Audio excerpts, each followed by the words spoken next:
अशोक गहलोत, धारीवाल, कल्ला और ममता की सीटों पर वोटिंग घटी। अशोक गहलोत की सीट पर 0.27% वोटिंग घटी। गहलोत के 26 मंत्रियों को तगड़ा झटका। क्या गहलोत को इस बार सीएम कुर्सी छोड़नी पड़ेगी?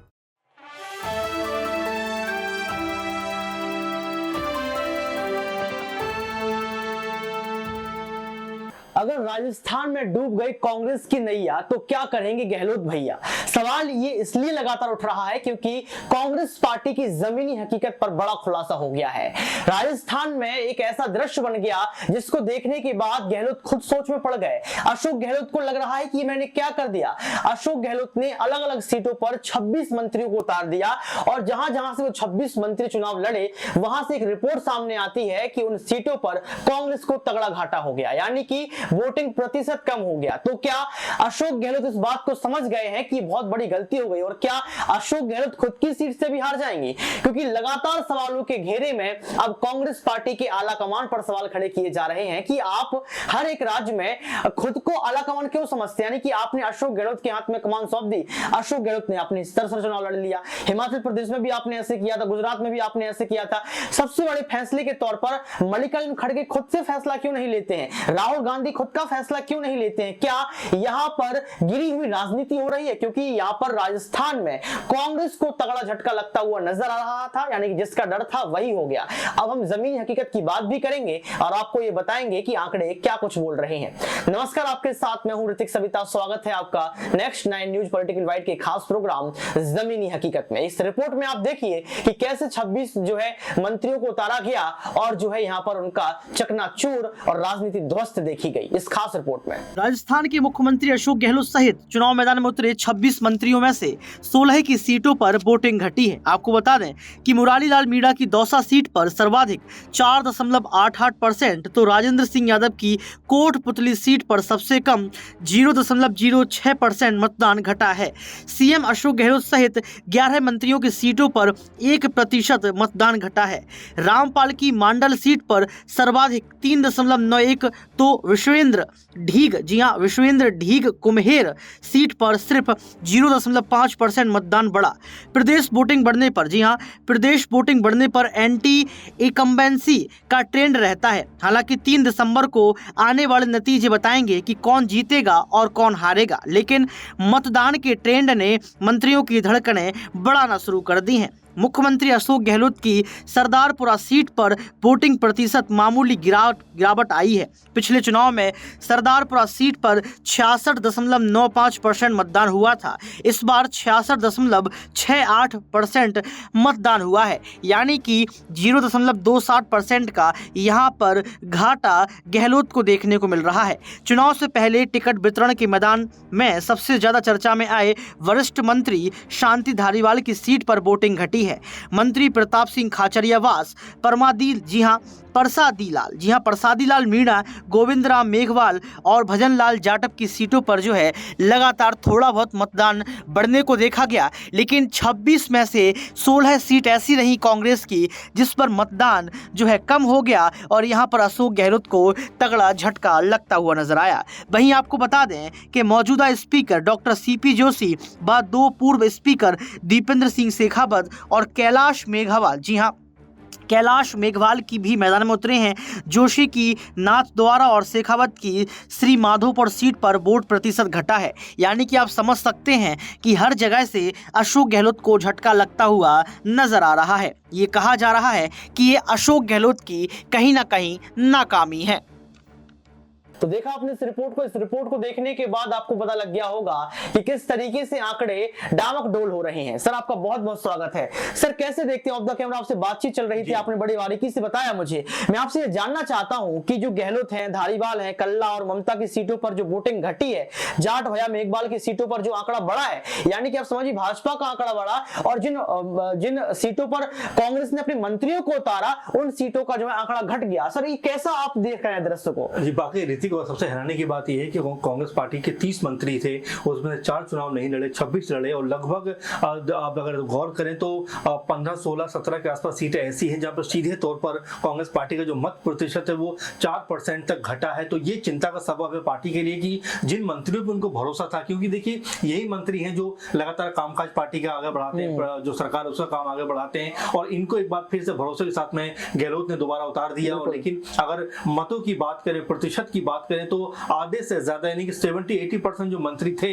उनके मत प्रतिशत जो है लगातार कम हुए। और इसका सीधा सीधा फायदा जो सियासी जानकार हैं वो बता रहे हैं कि जो बीजेपी उसको होता हुआ नजर आ रहा है। तो ऐसे में क्या जो एक चल रहा है कि हो सकता है कि बीजेपी यहाँ पर बाजी मारती हुई नजर आए, और क्या जो समीकरण एक तरीके से बने थे राजस्थान में कि भाई कांग्रेस पार्टी यहाँ पर एक बार फिर से जो है अपनी सरकार को बचा लेगी, उसके ऊपर प्रश्न चिन्ह लगता हुआ नजर आ रहा है। जमीनी हकीकत तो रीति कम से कम ये कह रही है कि जो लोग हैं वो कम से कम कांग्रेस पार्टी के जो मंत्री हैं इनसे तो खफा है। सर दैनिक भास्कर ने एक एनालिसिस किया है और हमारे पास वो रिपोर्ट भी सामने है, एक जिक्र कर लेते हैं। और यहाँ पर अशोक गहलोत का वोटिंग प्रतिशत भी कम हुआ है, यानी कि सर आप समझिए जो मुख्यमंत्री रहे हैं उनको भी जनता ने नकार दिया, उनको भी जो है अपसंद नहीं किया। आपको बता दें कि यहाँ पर बहुत सारे नेता हैं और मंत्री, उनका हम यहाँ पर जिक्र कर लेते एक बार। अशोक गहलोत ये सरदारपुर सीट से लड़े, 2018 में इनको 66.95% जो है वोटिंग मिला था, लेकिन ये घटकर अब 66.68% रह गया। यानी कि समझ सकते हैं कि जो मुख्यमंत्री रहे उनका वोटिंग प्रतिशत भी घट गया। बीडी कल्ला की हम लोग बात करें, ये लोग बीकानेर सीट से लड़े, इनका 2018 में जो वोटिंग प्रतिशत था वो था 75.74, जो कि अब घटकर 75.01 यानी कि 0.70% जो है वोटिंग शेयर इनका भी घट गया। शांति धारीवाल की हम लोग बात कर लेते हैं, कोटा उत्तर से लोग लड़े और इनका जो वोटिंग प्रतिशत 2018 में था वो 74.39% था, जो कि अब घटकर 74.01 यानी कि 0.38% का घाटा यहाँ पर देखने को मिला। महेंद्रजीत सिंह की बात कर ले, ये बागीडोरा विधानसभा सीट से लड़े, इनका वोटिंग प्रतिशत 2018 में 83.44% था, जो कि अब 83.35% बचा। वहीं हम लोग अगर बात करें तो उदयलाल अंजना की, ये निम्बाहेड़ा, जी हाँ निम्बाहेड़ा, माफ कीजिएगा निम्बाहेड़ा सीट से लड़े और इनका वोटिंग प्रतिशत 2018 में 85.77% था, जो अब 85.58% यानी कि 0.19% का घाटा इनको भी देखने को मिला। अब शाली मोहम्मद की बात कर लेते हैं, पोखरण सीट से लड़े, 87.97% 2018 में रहा था, अब यही जो है 27.79% बचा है। ममता भूपेश की बात कर लेते हैं, सिकराय से लोग लड़े और यहाँ पर 71.4% जो है 2018 में वोटिंग इनको मिला था, वहीं अब जो घटकर हो गया है 69.17। आपको बता दें कि यहाँ पर एक टीकाराम जूली हैं जो अलवर सीट से लड़ी, यहाँ पर 75.71% 2018 में इनको वोटिंग शेयर मिला, जो अब घटकर 71.24 बताया जा रहा है। सब कुछ अभी एक आंकड़े के तहत है, एनालिसिस के तहत है, ये आप मत मानिएगा कि जो वोटिंग रिजल्ट आउट हो चुका है, इस पर बिल्कुल ध्यान मत दीजिए। सिर्फ एक एनालिसिस किया गया है, उस एनालिसिस के आधार पर आपको बता रहे हैं कि कैसे जो है कांग्रेस को घाटा होता हुआ नजर आ सकता है, नजर आ भी रहा है। आपको बता दें कि यहाँ पर शकुंतला रावत हैं, इनको 75.37% वोटिंग 2018 में बानसूर सीट से मिली थी, जो कि अब 71.24% बचा है। यहाँ पर मुरारी लाल मीणा है जो कि दौसा सीट से लड़ रहे थे, इनका वोटिंग शेयर 2018 में 79.08% था, जो कि अब 74.20%। यानी कि ऐसे तमाम नाम है, मैंने आपको बड़े बड़े नाम बता दिए हैं कि कैसे वोटिंग शेयर जो है घटा है।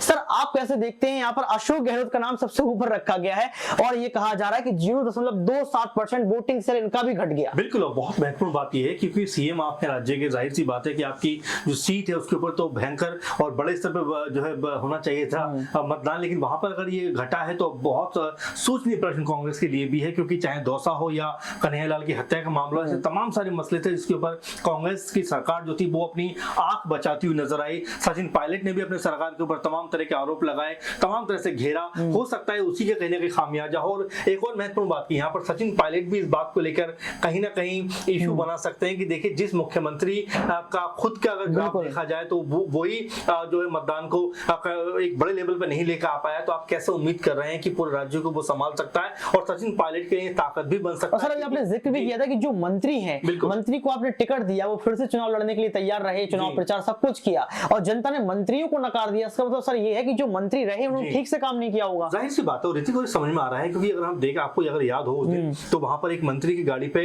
जो रामलाल जाट के नाम से उनके राजस्व मंत्री हैं, उनकी गाड़ी पे पथराव भी किया गया। कई लोगों ने ये कहा गुंडों ने मारा, लेकिन जिस तरह से लोगों की तस्वीर सामने आपने अगर गौर किया हो तो जो बुजुर्ग था उसके हाथ में कहीं ना कहीं ईंट दिखाई दे रही थी। तो ये हो सकता है लोगों का गुस्सा हो कि आपने पूरे 5 साल 4.5 साल तो काम नहीं किया, 3-4 महीने में आप बस लगे हुए हो कि इस तरह से हमें एक बार फिर सत्ता की कुंजी मिल जाए। ऐसे में एक बड़ा प्रश्न है कि क्या अशोक गहलोत सरकार के जो तमाम मंत्री थे और खुद अशोक गहलोत, उनका कार्य उतना सक्षम नहीं था, उतना बेहतर नहीं था। जिस बात को लगातार सचिन पायलट दोहराते रहे क्या उनकी बात सच थी? तो अपने आप में जो आंकड़े आपने गिनाए, मुझे ही लगता है कि हो सकता है कि अशोक गहलोत सरकार को एक बड़ी चोट लगने वाली है।